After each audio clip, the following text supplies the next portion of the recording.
बिस्मिल्लाहिर्रहमानिर्रहीम। लाखों करोड़ों दुरूदो सलाम मोहम्मद मुस्तफ़ा सल्लल्लाहु अलैहि वसल्लम और आले मोहम्मद पर। मैं हूं उमर दराज गोंदल। आपने एक बात नोट की है कि हुकूमत इस वक्त 8 जजों के खिलाफ बाकायदा तौर पे गुस्से का इजहार कर रही है।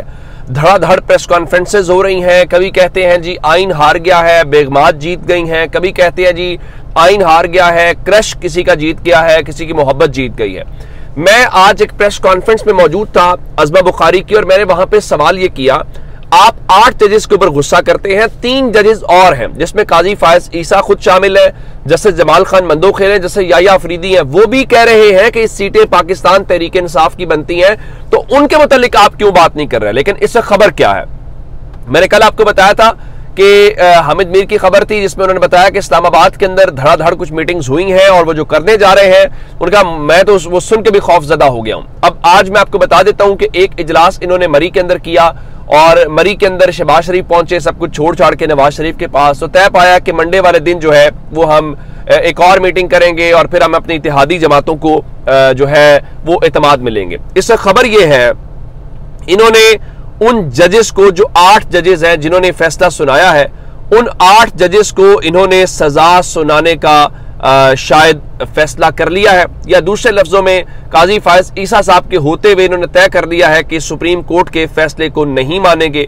उसमें आगाज आज किया ख्वाजा आसिफ ने, और उन्होंने कहा कि जो सुन्नी इत्तेहाद काउंसिल के अरकान हैं उनका बयान हल्फी वापस नहीं हो सकता। बहुत सारी बातें हैं, बहुत सारे इस वक्त खबरें आ रही हैं, और उस सब के बीच में ये जो चीजें सारी डेवलपमेंट्स हो रही हैं, हामिद मीर का जो क्लेम है वो भी बताता हूं। और आज इत्तलात ये है कि नवाज शरीफ ने वहां पे कहा पार्टी इजलास के अंदर जराए के मुताबिक कि देखें ना जी, हाँ मुश्किल फैसले तो आप हमसे करा रहे हैं, लेकिन जो है लाडला जो है वो इमरान खान को बनाया जा रहा है। अच्छा, जब ये सारी सूरत हाल हुई तो अब हामिद मीर का क्लेम ये है कि हुकूमत सुप्रीम कोर्ट के फैसले के ऊपर अमल दरामद नहीं करेगी। लेकिन सवाल यह है कि अगर आप उस फैसले के ऊपर अमल दरामद नहीं करेंगे तो फिर क्या होगा? क्या काजी फायज ईसा साहब जो हैं उनको ये काबिल कबूल होगा, उनको ये मंजूर होगा कि उनके होते हुए सुप्रीम कोर्ट के फैसले को रद्दी की टोकरी में फेंक दिया जाए? और फिर वो जो 8 जजेस हैं उन्होंने कह रखा है कि अगर आपको कोई कानूनी असिस्टेंस चाहिए हो, कोई भाम हो,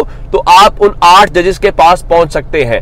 अब देखना यह है कि उसके ऊपर रद्द-ए-अमल क्या होगा। ये एक बड़ी एक अजीब किस्म की जो सूरत हाल है वो हो सकती है। अब आप जानते हैं कि इमरान खान और बुशरा बीबी का निकाह और जो इद्दत केस है वो खत्म हुआ, लेकिन आप हैरान, मैंने आपको उस वक्त बताया था कि नैब को भी मुतहरिक कर दिया गया है, इधर से पंजाब पुलिस की टीम भी चली गई है, लेकिन जो वहां पे अदालत के अडयाला जेल के बाहर जो गहमा गहमी है, तो जो लाहौर से पुलिस गई थी, डीएसपी जो लीगल है इनके इन्वेस्टिगेशन विंग के, उनकी सरबराही में, उसको अडयाला जेल के अंदर जाने की इजाजत नहीं मिली, तो वो इमरान खान से तहकीकात के, बुशरा बीबी से तहकीकात किए बगैर ही वापस आ गए हैं। लेकिन बुशरा बीबी को अब जो है वो अडयाला जेल का जो गेट नंबर 3 है उससे गिरफ्तार कर लिया गया है, और उनके जो वकील हैं इंतजार पंजोथा साहब, उनके मुताबिक अब उनको इसी गेट से, गेट नंबर 3 से 5वीं बार गिरफ्तार किया गया। उन्हें बाहर लाया गया एक गाड़ी में और उनको कहा गया जी आपको गिरफ्तार कर लिया गया है, तो उनको दोबारा वापस ले गए हैं, और ये तो मामला हो गया इस तरह से। और इसमें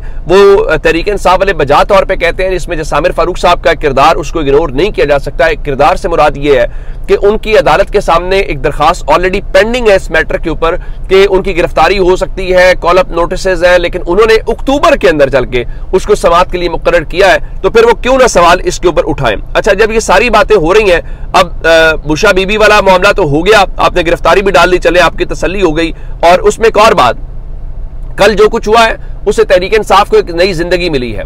यहाँ पे कहते थे जी कोई निकलेगा नहीं, आज अडयाला जेल के बाहर इस वक्त भी अंधेरे के अंदर भी लोग वहां पे मौजूद थे, और अभी उमर अयूब ने कहा कि मैं, इमरान खान ने कहा यहाँ कॉल नहीं देनी। अगर कॉल न देने के बाद ये सूरत हाल है, कॉल देंगे तो क्या सूरत हाल होगी, ये बिल्कुल एक अलग बात है।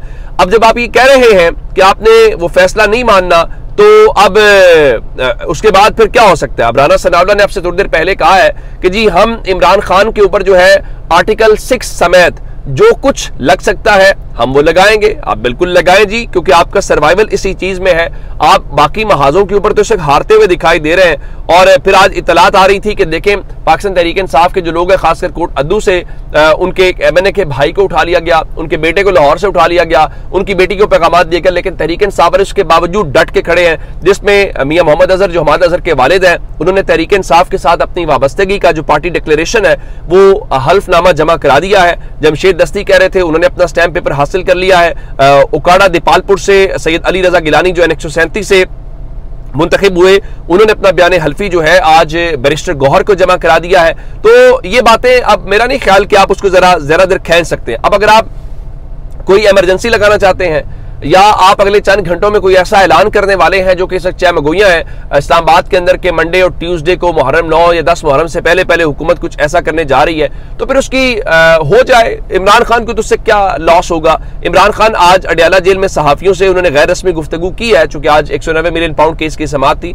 तो उनका देखिए सुप्रीम कोर्ट का जो कल फैसला आया है उसका इमरान खान ने खैर मकदम किया है और उनका कि सुप्रीम कोर्ट के जो जज हैं वो रूल ऑफ लॉ के लिए खड़े हो गए हैं और उनके मुताबिक सबको पता था कि एस्टैब्लिशमेंट और काजी फायज ईसा कहां खड़े हैं और हमें इलेक्शन भी नहीं लड़ने दिया गया। और इमरान खान ने कहा हमारे तो उम्मीदवारों को उन्होंने कागजात नामजदगी भी फाइल नहीं करने दिए गए और काजी साहब ने हमसे हमारा पार्टी का निशान छीना और हमारे उम्मीदवारों को एक हल्के में 4 इंतखाबी निशानात अलॉट किए गए और इनको अब डर है कि हल्के ना खोले जाए, खासकर इस्लामाबाद के 3 हल्के। फिर उनका चीफ इलेक्शन कमिश्नर को अगर कोई शर्म हो तो उसको मुस्ताफी हो जाना चाहिए। और इमरान खान ने अपनी उस बात को दोहराया है कि chief election commissioner Sikandar Sultan Raja के ऊपर आर्टिकल 6 लगना चाहिए।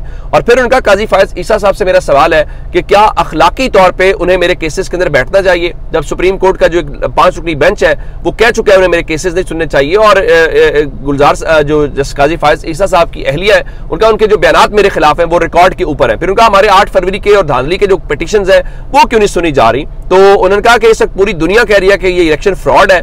और फिर उनका नून लीग तो हमेशा अंपायर को साथ मिला के खेलते हैं। फिर इमरान खान से एक सवाल किया गया कि अब जब आपको मखसूस नशिस्तें मिल जाएंगी तो क्या आप कोई इन हाउस तब्दीली के बारे में हुकूमत का सोचेंगे। तो इमरान खान ने 2 टोक ऐलान किया है। उनका जी मैं किसी जोड़ तोड़ का हिस्सा नहीं बनूंगा, अगर हमने मुल्क बचाना है तो उसका वाहिद हल एक ही है कि मुल्क के अंदर साफ शफाफ इलेक्शंस कराए जाए। फिर इमरान खान को बार बार पूछा गया कि आप मुज़ाकरात पे जाना चाहते हैं। इमरान खान का 3 शराइत है, पूरी कर दें, मैं मुज़ाकरात में चला जाता हूं।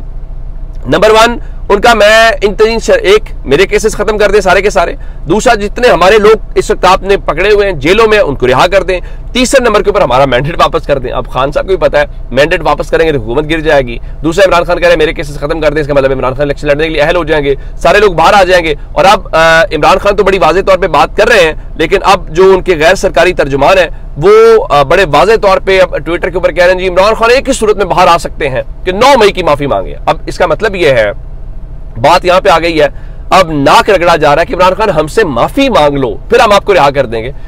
इमरान खान को कोई जल्दी नहीं है जेल से बाहर आने की। मैं आपको ईमानदारी से बताऊं, सच्ची बात बताऊं, इमरान खान चाहें तो 1 मिनट से पहले जेल से बाहर आ सकते हैं, सिर्फ मामला तय करने हैं। लेकिन इमरान खान तैयार नहीं है, इमरान खान को कोई जल्दी नहीं है, इमरान खान नहीं थका। हाँ, इमरान खान सिस्टम का इम्तिहान ले रहा है कि सिस्टम खुद थकेगा। और इमरान खान ने कहा मुझे तो कोई मसला नहीं है, मैं 1 साल से जेल में हूं, सिर्फ 3 डिशेस खा रहा हूं और किताबें पढ़ता हूं, वर्जिश करता हूं, इबादत करता हूं। और इमरान खान ने कहा देखें जो मैं भूख हड़ताल करूंगा और उसको आलमी सतह के ऊपर उजागर करूंगा। फिर जो जेल में तबादले हुए उन्होंने फिर खुफिया एजेंसी का नाम लेके कहा कि खुफिया एजेंसी करा रही है। तो उनका मेरे कमरे में एक बिल्ली आती है जो मुझसे जरा मानूस हो गई है, फेमिलियर हो गई है मेरे रूम में बार बार आने की वजह से। तो इमरान खान ने फिर चुटकुला छोड़ा, उनका मैंने सुना उस बिल्ली का भी तबादला कर रहे हैं। और इमरान खान ने ये बिल्ली वाली जब से बात की है सोशल मीडिया के ऊपर, आपको हर तरफ इस बिल्ली दिखाई दे रही होगी, उसका बैकग्राउंड यही है कि इमरान खान ने जो कहा कि मुझे लग रहा है कि वो बिल्ली मेरे कमरे में आती है, मेरे से जो मानूस हुई है, तो ये उसका भी तबादला जो है वो करने लगे हैं। तो उसके बाद पूरे सोशल मीडिया के ऊपर शोर मचा है। अब इमरान खान को लेकर क्या करें, मैं आपको मिसाल लेता हूं कि इमरान खान ने कहा जी रियासत का फैसला है कि इमरान खान को किसी सूरत नहीं रिहा करना, वरना बज़ाहिर इस वक्त इमरान खान की रिहाई में कोई कानूनी रुकावट नहीं। Cipher case, 190 million pound case, Toshakhana, इद्दत केस, तमाम के तमाम रास्ते सट गए।